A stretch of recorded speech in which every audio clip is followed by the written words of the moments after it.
Baada ya mapumziko ya takriban mwezi mzima ya ligi kuu ya wanawake Tanzania bara, hatimaye ulifika wakati wa mapambano ya kusaka alama 3 kuendelea. Kwa upande wa Fountain Gate Princess, kalenda ya michezo yao ya mzunguko wa pili ilionyesha wanacheza mechi 2 kwa muda usiozidi siku 5. Kwanza, walipaswa kucheza na Alliance Girls Aprili 4 na kisha kuvaana na Geita Gold Queens FC Aprili 8. Mechi zote zikichezwa kwenye uwanja wa nyumbani Tanzanite Kwara uliopo Babati mkoani Manyara, na maandalizi ya kuwavaa wababe hawa wa kanda ya Ziwa yalianza punde tu baada ya timu kurejea kambini jijini Dodoma. Kwa bahati mbaya, kwenye mechi hizo 2 walishinda mechi moja dhidi ya Alliance Girls na wakapoteza mbele ya Geita Gold Queens. Na baada ya mchezo huo, ligi ikaingia tena kwenye mapumziko ya wiki 2 kupisha kalenda ya FIFA, na kipindi hiki cha mapumziko timu imesalia kambini ikijiandaa na michezo inayokuja mbele, wakitarajia kucheza Aprili 22 dhidi ya Simba Dar es Salaam.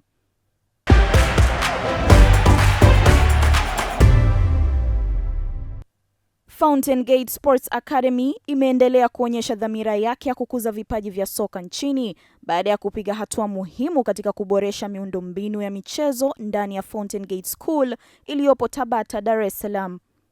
Katika juhudi hizo, uongozi wa shule kwa kushirikiana na Fountain Gate Academy chini ya mwamvuli wa Kids Soccer Program wamefanikiwa kujenga uwanja wa kisasa wenye nyasi bandia. Uwanja huo unatarajiwa kuwa chachu mpya kwa maendeleo ya soka la vijana, hususan kwa watoto wanaopatiwa mafunzo katika programu hiyo. Tabata kumenoga, tuko site, mainjinia wapo site. Bwana, tuko Fountain Gate Tabata, sehemu ambayo yanafanyika maboresho ama matengenezo ya uwanja wa mpira wa kisasa kwa ajili ya program za vijana ama watoto wadogo, zile za football kuanzia miaka 5 ama kuanzia pre-unit kwa wale ambao wataweza kucheza mpaka darasa la 7, na historia inakwenda kuandikwa pia mara baada ya muda mrefu, tukijaribu kuona ni namna gani tunaweza tukawa na project nzuri ama mazingira mazuri ya vijana kuweza kupata mafunzo ya soka, hasa kids soka. Hatimaye sasa hili jambo linakwenda kufanikiwa, na soon tu kuanzia wiki ijayo huu uwanja utakwenda kuanza kutumika kwa mujibu wa mainjinia ambao wapo site. Sasa vijana wanakwenda kuteleza, vijana wanakwenda kuenjoy, na sasa wanakwenda kupata pia eneo zuri na bora kwa ajili ya kucheza mpira wa miguu.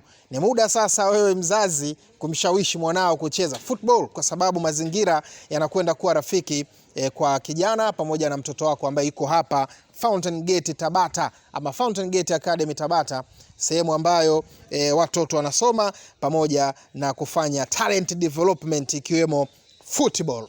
Hatua hii inaakisi uwekezaji mkubwa unaolenga kukuza na kuendeleza vipaji vya soka kuanzia ngazi za chini, huku ukitoa mazingira bora na salama kwa watoto kujifunza na kuendeleza uwezo wao wa kimichezo. Uwanja wao hautotumika tu kwa mafunzo, bali pia kwa michezo mbalimbali ya kirafiki na mashindano ya vijana yatakayosaidia kuwajengea uzoefu wachezaji chipukizi. Kwa muda mrefu, changamoto ya miundombinu imekuwa kikwazo katika kukuza soka la vijana nchini, lakini hatua hii ya Fountain Gate inaweka mfano mzuri kwa taasisi nyingine za elimu na michezo kuwekeza katika maendeleo ya msingi ya soka.